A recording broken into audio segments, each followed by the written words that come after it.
Hello everyone, আসসালামু আলাইকুম। Happy's ব্লগে সবাইকে স্বাগতম। কক্সবাজারে আমি হান্ডি রেস্টুরেন্টে চলে এসেছি। এটা ঢাকার ধানমন্ডিতেও রয়েছে। আর কক্সবাজারটা অনেক আগের থেকেই হান্ডি রেস্টুরেন্টটা হয়েছে। আর আমি এসেছি সুগন্ধা পয়েন্ট বিচের ব্রাঞ্চে।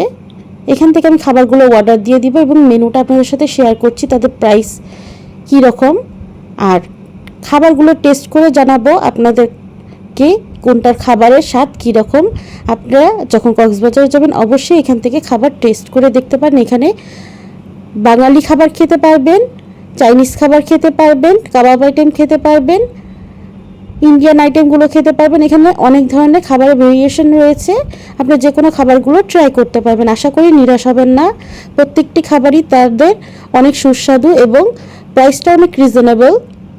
একটু ব্যতিক্রম ধরনের খাবার টেস্ট করার জন্যই আপনারা এখানে চলে আসতে পারেন। এখানে আমি দিয়েছি সুইট লাচ্ছি এবং জিরা পানি। আমার কাছে তো বেশ ভালো লেগেছে।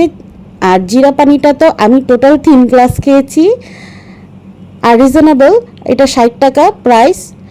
আর লাচ্ছিটা 120 টাকা, ওইটা আমার হাজব্যান্ডের কাছে ভালো লেগেছে। এখান থেকে হান্ডি বিরিয়ানি দিয়েছি, চিকেন এবং মাটন বিরিয়ানি। টেস্ট ওয়াইজ অনুযায়ী আমি 10-এর মধ্যে 9 দিব। আর এই ফিরনিটা 10-এর মধ্যে আমি 8 দিব।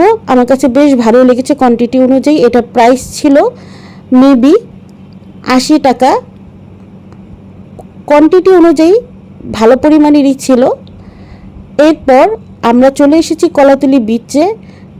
সেকেন্ড তাদের যে শাখাটি রয়েছে সেটাতে, এটা আমাদের হোটেলের কাছাকাছি হওয়ায় আমাদের বেশ সুবিধা হয়েছে। আমরা আবারও এই সুইট লাচ্ছি এবং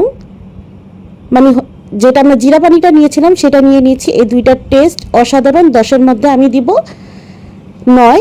আর এখানে যে আমি পাপড়ি চাটটা দেখতে পাচ্ছেন, দেখতে সুন্দর হলেও খেতে একদম জঘন্য ছিল, আমার কাছে ভালো লাগেনি। আমি 10-এর মধ্যে এটাকে 2 দিব। এই 2 দিনে খাবার প্রাইস এসেছে টোটাল আমার 1500 টাকা।